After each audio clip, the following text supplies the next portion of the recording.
Hi and welcome, it's Gene from maverickstar. If you do a search on what is going on in the Middle East, you're going to come across some video titles like this. And you may or may not be aware of what is going on, but it certainly looks like Israel now have caused, a real storm in the Middle East with what has been going on in Gaza. And we're starting to see other countries now getting involved directly. You can see here, Yemeni's Houthis released footage of US drone being shot down. This is over a month ago. But in the last few days, there has been repeated attacks in the Red Sea on commercial ships. There's also been attacks, if you look at some of these video titles, on US destroyers out there. And it's not just Yemenis now, it's not just the war and the ongoings in Gaza with the Palestinians.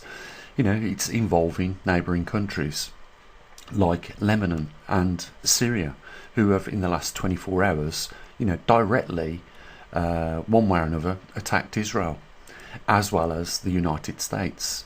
You can see here, a month ago, the US lost one of its Reaper drones, and it was shot down by the Houthis in Yemenis. Again, the US shoots down a drone, anti-ship missile fired by the Houthi rebel. So there's an exchange on both sides. You've got Iraq telling the US now they want them out of their country. You've got Iran supplying the armaments to not only Russia with regards to drones, but you've also got them supplying drones and other munitions to the Yemenis. So we're starting to see more and more countries getting drawn into this conflict now. And I asked the question, how many countries does it require before you can use the term World War III? Because we are seeing an escalation in the Middle East, and it should come as no surprise to anyone with regards to what Israel done. Let's face it, I'm not going to accept the fact that the world's intelligence services didn't know that on October the 7th Hamas was going to launch 5,000 missiles into Israel and attack like they did, because I believe it was allowed to happen to justify what is taking place now. You've got at least 2 aircraft carriers now in the Mediterranean, and along with their escorts, their battleships and supporting vessels. And with the conflict now opening up to Syria, Yemen and Lebanon, and other countries like Iran supplying Russia weapons, supplying the Yemenis weapons, we've got the Chinese supplying Russia. How many countries does it take before it's acknowledged that the world is at war? It's crazy times, so I don't think we need to be worried about the magnetic North Pole migrating with all what's going on. This is 2 hours ago. Hezbollah, Syria, bombings, joint Israel IDF artillery bunkers pounded. US destroyer in the Red Sea shoots down 14 drones. It just goes on and on and on. And we're not talking in every case months. We're talking hours ago this has happened. So at the moment ships are having to divert instead of going along the Red Sea and using the Suez Canal because of what is taking place now in Yemen. They are, as we have seen in the last 36 hours, open fired on ships that were just commercial ships. And it is said, I can't confirm it, but it is said that the Houthi Yemenis military have said that even one container on a ship going to Israel will be open fired on. So it is a declaration of war, especially if you start firing at US naval vessels and military vessels. It is a war that is opening up in the Middle East. It won't be long before, probably I would guess weeks now, before it's announced that at least the United States will be attacking possibly Iran. We'll just have to wait and see. It doesn't look good. This could have been avoided quite easily, and the Americans and the rest of the United Nations didn't have to back Israel with their decision to go in there and flatten the Gaza Strip like they have. I had a story within the last few hours of two prisoners being released by Hezbollah, and they was IDF soldiers, and they knew that they was in trouble because they was released into the Gaza Strip, and they knew that the Israeli soldiers could possibly fire on them, so they removed their tops so that they could demonstrate that they were not carrying any arms, and the IDF shot them dead. And this is a policy that anything moves in the Gaza Strip at the moment, or if anything looks hostile, just shoot it, don't question it. And that's why another story is two women were entering a Christian mosque in Gaza, and they were both shot dead by an Israeli sniper. So it seems very clear to the rest of the world, if they pay a little bit of attention to detail, what is going on in Gaza. It is anything that clearly moves, shoot and kill it. Anything that looks like a military target, destroy it. And it's quite shocking what I've heard. Some of the comments that have been made by soldiers from Israel, describing the conflict like a video game, and the level of destruction is nothing compared to what the reality is. So what we're seeing on mainstream media shouldn't come as a surprise to any of us, that it is obviously 100-fold worse than what it is. And if you look at satellite photos of the Gaza Strip today and compare it with what it looked like before the 7th of October, the two images are vastly incomparable.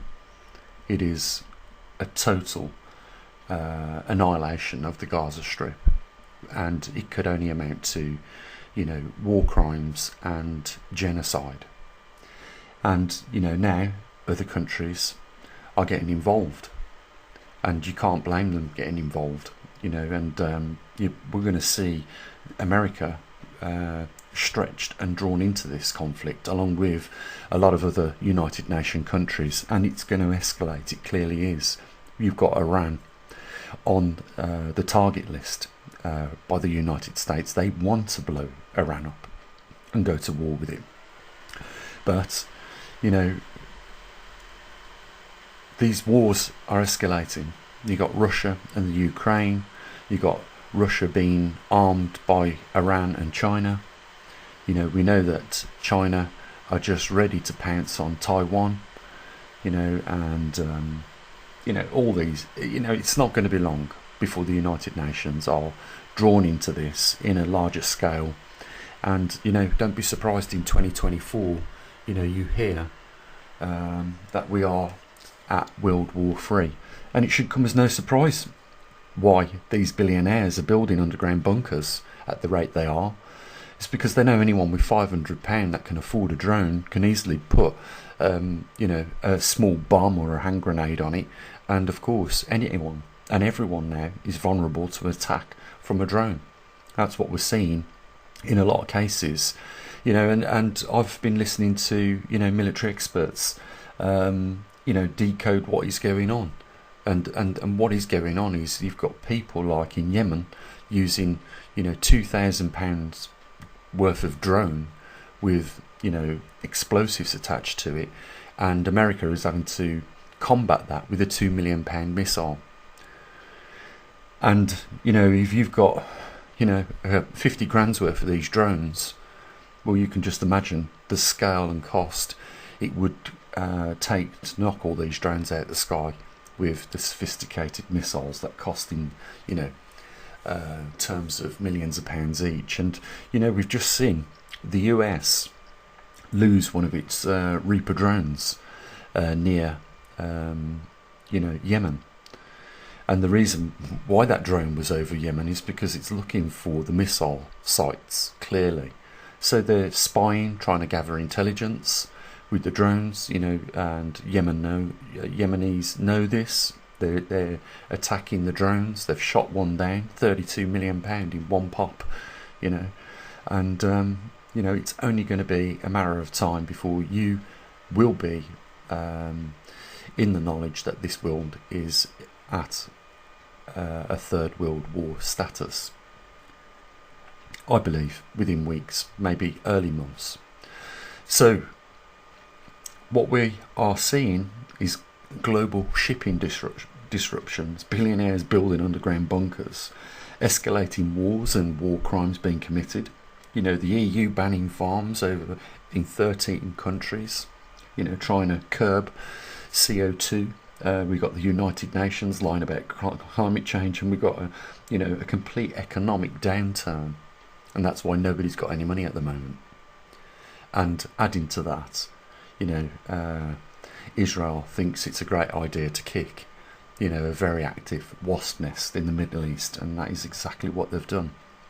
And, they are drawing now the United States into a conflict with many countries. So, what we've seen in the last 24 hours is Israel being attacked by multiple countries. So there is going to be a repercussion for that. So we're in very interesting times now, and the outlook for 2024 is more grim than it ever has been for everybody around the world.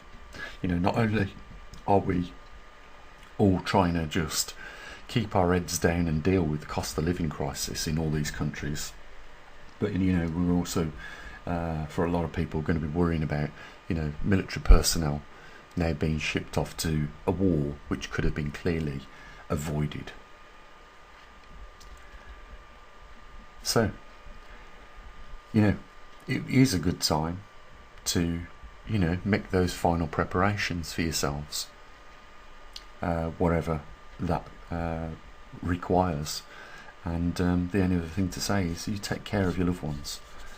And pay attention to what's going on, because it's not all being broadcasted in full detail on the mainstream media, but you will find a lot of information if you put your nose down and have a look for it on alternative media platforms. If you really want to get an idea of what's going on around the world, don't wait around for mainstream to inform you. Don't wait around for your government officials to warn you. Because, this is getting clearly and totally out of hand. Guys, take care. Say what I usually do. As always, bye for now.